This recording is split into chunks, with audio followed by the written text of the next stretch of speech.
Uncle George met in Ghana. My dad used to live in Uncle George's uncle's house. So we used to know each other long time ago. And then he left, he came here. I was still in Ghana. Uncle George used to come to my brother's house where I was there. And then he would talk and talk. I wasn't that interested because I was young. I wanted to see other things.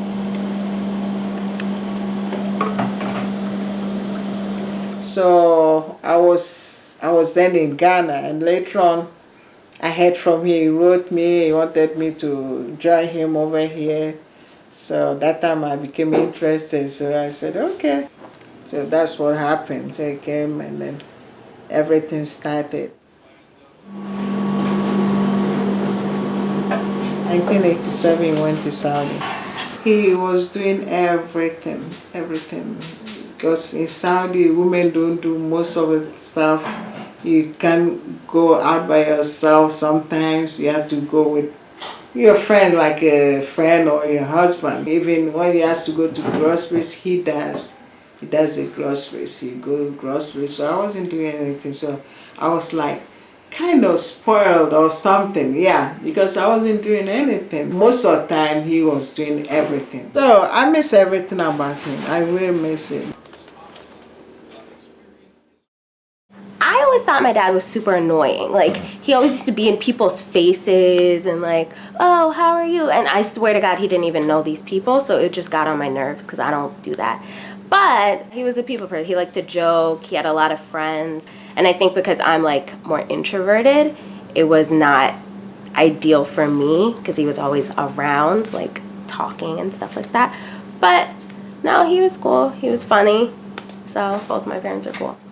There are a lot of little things that I remember doing with my dad. So after church on Sundays, like after we moved here, we always used to go to like Wendy's or McDonald's or Taco Bell or whatever to go eat something because like I don't want to eat at home. Yeah, and like my mom, she's picky. So if I say I want to go to Taco Bell and we pass Taco Bell, she's not going to turn around. But my dad was like, oh, okay, cool. So like we just kind of went wherever. In preschool, I never took naps. I still don't take naps. But I used to wait and look out the window until I saw my dad's like red and white, like Jeep car or whatever. And then after, we always went to a gas station and I got Smarties, like chocolate Smarties. So that was really fun. George was a real friend, someone who was really dedicated. If anybody really wanted a friend, George was the kind of person that, because of his dedication to the family, especially in the loss of Ashley's dad, you know, he made sure that every year, instead of going somewhere, he came here so that he could spend time with the family. One of the things that George used to do, which I really loved, was that sometimes he would just call me and said, "Are you home?" I say, "Yeah." And then he would just show up with a nice big pot of soup. I know you haven't had soup for a while, so I just brought you this big pot of soup.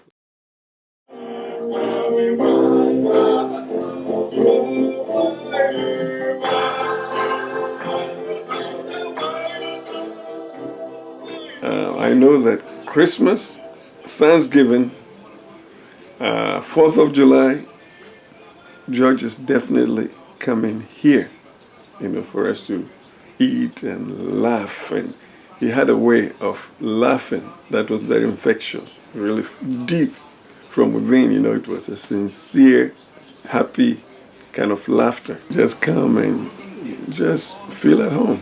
You know, there was no pretense, you know, about him. What you saw was what you had. You know, he was very honest and sincere. It was really tough, very tough, because he was paying all the bills. Even the mortgage, I have to call the mortgage people and then find out whatever is going on. And what made me really move on was I learned a lot. I I didn't have anyone to do all this, so I have to try and do it by myself. I don't think I knew how to write a check or something because they will tell me, oh, you have to go to the bank. You have to go to this court. The court, I was going to the court all the time. And every year you have to write a report. They call it like something. You have to write it and give it to the court. Every year, whatever is going on, expenses, everything, you have to write it and give it to the court. And then they will give you go ahead if you still qualify to take care of him. The court made that decision. I have to take care of him. I have to take care of Gina. Mm-hmm. Gina will finish school like 3 o'clock. And then she'll call me, oh, Mom, I have to stay and do this, wherever. We have program or something. So pick me at like 5 o'clock, 6 o'clock. Meanwhile, I'm doing a second job, finish 3 o'clock. And I'm thinking like, oh, when I finish work, I have to pick Gina. And Gina will call you, pick me up at 5 o'clock. So you have to come home and then go by, pick him up, pick her up, go and then take care of him. And it was particularly hard because I was in school. So I was 15, and it just happened during a weekday. It happened during tech week of one of our plays, like the fall play. So it was tech week. I went home, and then I stayed up that night after my mom told me. And then the next day, right after, I had to go to the hospital. So it was like I didn't get enough sleep. I was really tired. I was stressed out. I still had to do my work. I didn't miss any school, like during that time. Never got to miss school. So it was rough. And the hospital itself, that environment is just so sterile and almost like cold and sort of unfeeling that it doesn't help the situation. You don't have space to think about anything else except the situation you're in.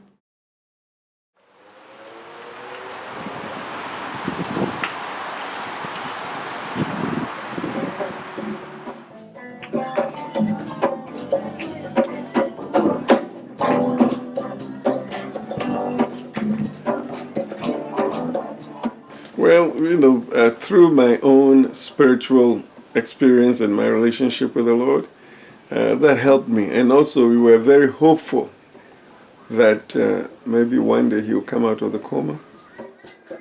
And we prayed a lot, and every time I went to the hospital, actually the nursing home, really, you squeeze a sense of, George, it's me, and we had some kind of a saying between the two of us, so I go and I say, roommate, I'm here, squeeze my hand, and he will squeeze my hand. Or sometimes I say, blink, and he will blink. So he knew that I was there.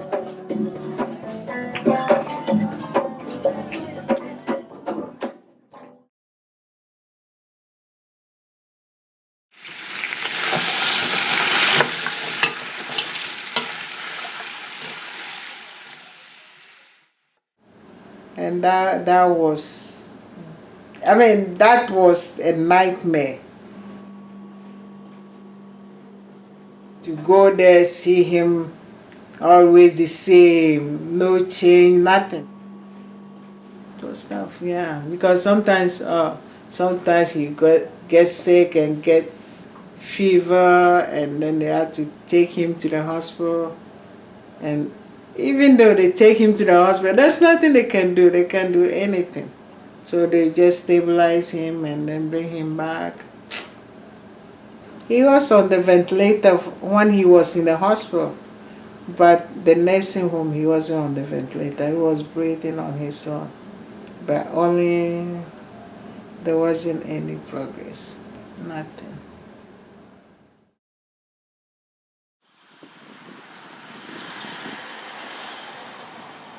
He was in a vegetative state for 3 years. So, that essentially is like, he's not really around. Like, he's there, but he's not talking, he's not walking, he's not interacting with you or anything. It's not like he's just not talking. So that whole thing was just like, it was rough.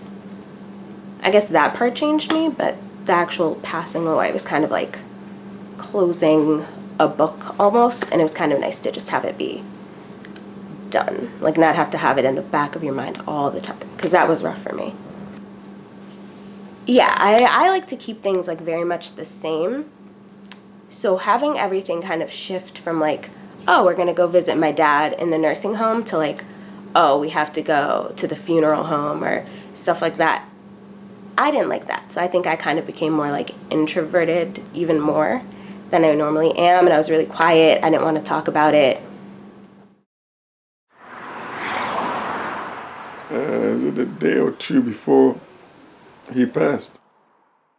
Emma, his wife was at the hospital, and the nursing home rather, and she called me and asked me to come. And when I went, I realized that George was really going through a lot of hardship. He was breathing hard. It was really, and I never told anybody, but I prayed quietly. And I asked the Lord, I said, Lord, please, if George is coming back, then please, just help him relax and all. But if it's not your will that George should come back, and, we don't want him to suffer. So, Lord, please, take him home. I pray that quietly. I don't think Emma even knew. So I came back home, and I went back again that evening because I kind of felt that the end was near. So I went there and spent some time with him and, talk to him and encourage him and all of that. So I wasn't really surprised when they called me the next morning and told me that he was gone.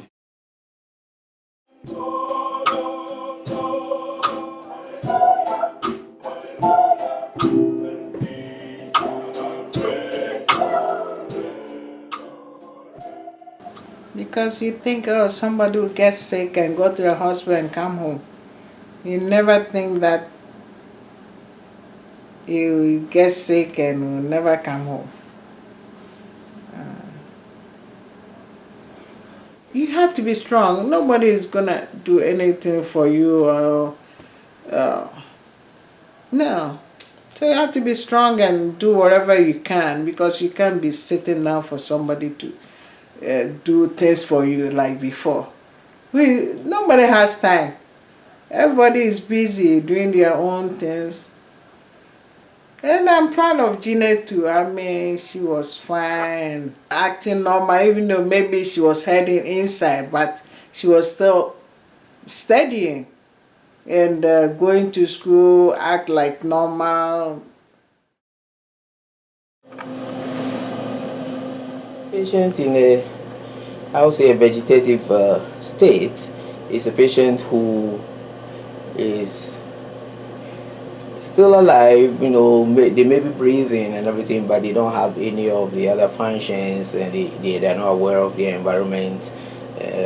Some people in the vegetative state are not even on any mechanical means of keeping their breathing going, but they just alive. Maybe they may have open eyes, but the brain activity may not be exactly there to recognize anything else. They just not moving, not doing anything else. Everything has to be done for them. This is a situation that I will say culturally and religiously and everything else comes into play. A person from the U.S. may take a family member in that state very differently from, say, a European from Netherlands will take that situation, or someone from my background, say from Ghana, in that kind of situation. So it varies, a lot. But in either case, it's very stressful for the family when the family member is in that situation. When a patient has not decided on what to do at times like this, when they cannot make a decision, it falls on the family, and we call it a surrogate decision maker.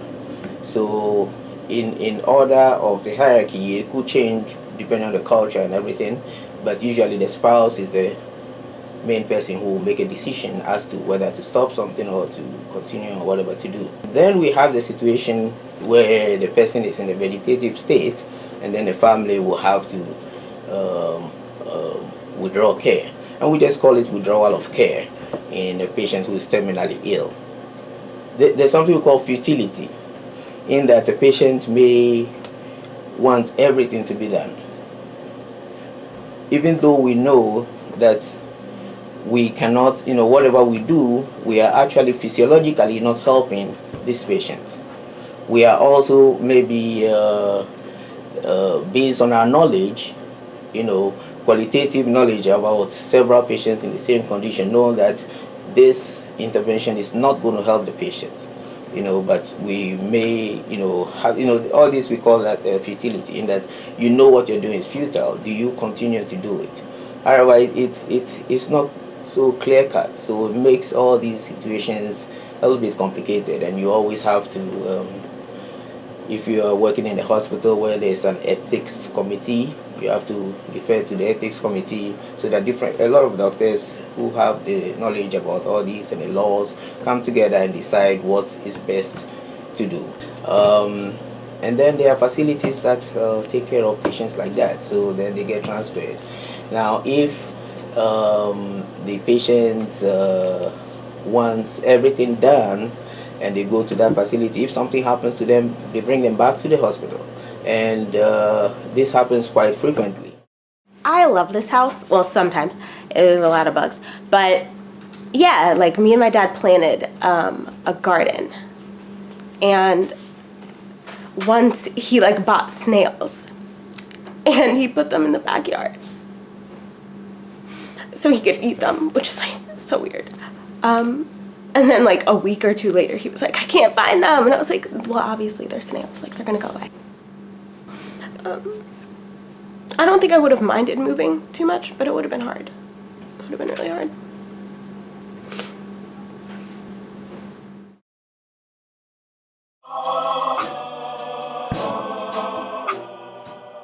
I've been around a lot of people dying, not even, just dealing with the family after. I've actually been around people, right there, maybe praying with them, encouraging them, and they will die, right there, And it's not easy, it's really hard. And sometimes it really hits you hard, and it gets you thinking, and it gets you praying, because your only source of strength is in the Lord. So you have to keep praying, and you got to just, keep, encouraging yourself in the Lord. It's not easy. It's not easy at all, Well, if you were at George's funeral, even though I was very strong, at the end, because of the relationship that we've had over the years, at the funeral, I really felt it. So that is why, you yourself might be well, prayed up, so to speak.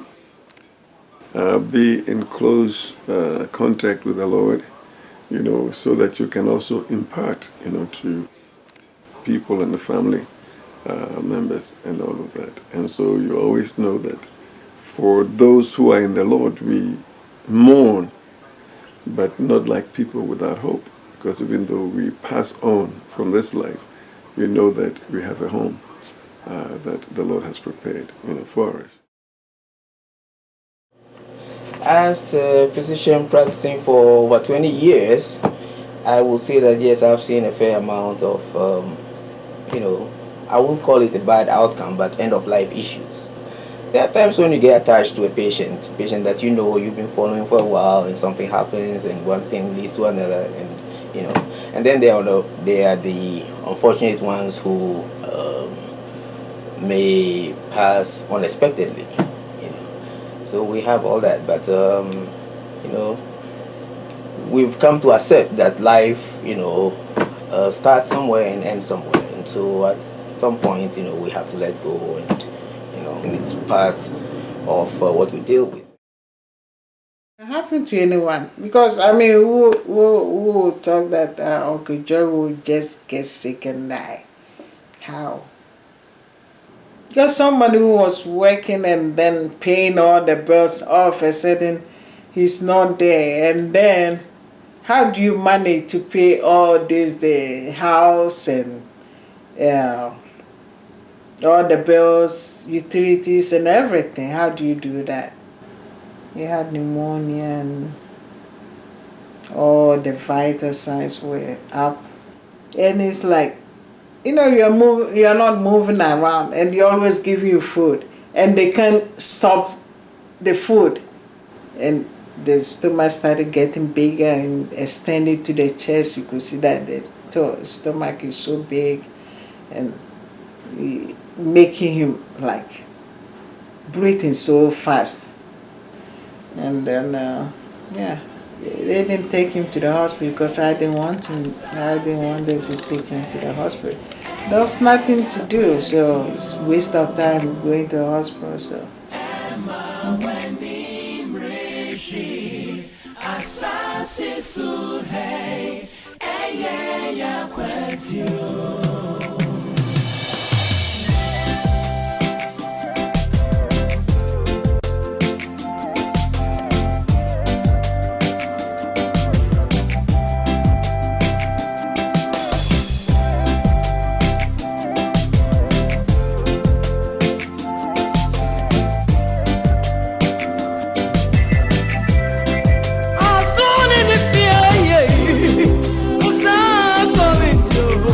Oh,